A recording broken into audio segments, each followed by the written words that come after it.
সাব্বির হাঁকালেন ছক্কা, মাঠে বসে উপভোগ করলেন ঢালিউড তারকা শাকিব খান। সবার ব্যর্থতার ভিড়ে ঢাকার হয়ে সাব্বির রহমান ও তানজিদ তামিমের লড়াই। 7 ছক্কায় 50 পূরণের পর সহজেই উইকেট হারান তামিম। তাই তো মেজাজ হারালেন নিজের ওপরই, রীতিমতো ঘুষিতে ব্যাটটাই দিলেন ফেলে। তামিমের বিদায়ের পর ইনিংসের শেষ দিকে সাব্বিরের 20 রানের ফিনিশিংয়ে মান বাঁচায় ঢাকা। শনিবার বিপিএল এর লিগ পর্বের শেষ দিনের প্রথম ম্যাচে মাঠে নামে খুলনা টাইগার্স ও ঢাকা ক্যাপিটালস। খুলনার জন্য প্লে অফে ওঠার কঠিন লড়াই। টস জিতে খুলনাকে বোলিংয়ে পাঠায় ঢাকা।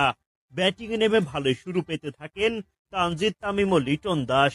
তবে ইনিংসের 3 নম্বর ওভারেই ভেঙে যায় তাদের জুটি। খুলনার অধিনায়ক মিরাজের ঘূর্ণিতে উড়িয়ে মারতে যান লিটন। ব্যাটের কানায় লেগে বল উঠে যায় শূন্যে। মুশফিক হাসান লুফে নেন ক্যাচ। বিদায় নেন লিটন। 10 বল থেকে 10 রান করতে পারেন তিনি। লিটনের বিদায়ের পর উইকেটে আসেন হাবিবুর রহমান সোহান। দলকে তিনিও দিতে পারেননি ভরসা। হাসান মাহমুদের বাউন্সারে কাবু। উইকেটকিপার অঙ্কনে গ্লাভসে ক্যাচ দিয়ে বিদায় ঘন্টা বাজে। 8 বল খেলে মাত্র 3 রান করেন সোহান। জোড়া উইকেট হারালেও এক প্রান্ত আগলে রেখে ব্যাটিং চালিয়ে যান তানজিদ তামিম। 28 বল থেকে পূরণ করেন 50। দারুণ ব্যাটিং করতে থাকা তামিমের উইকেটটা তোলেন উইলিয়াম বশিষ্ঠ। 37 বলে 7টি ছক্কা ও একটি চারের সাহায্যে তামিম করেন 58 রান। তামিমের আগে ফরমানুল্লাহর উইকেটটাও তোলেন বশিষ্ঠ।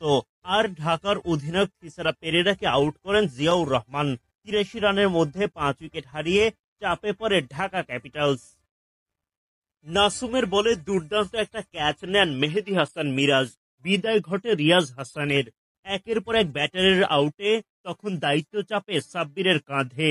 শেষ দিকে তিনি একা চেষ্টা চালালেও আর বড় পুঁজি করা সম্ভব হয়নি ঢাকার।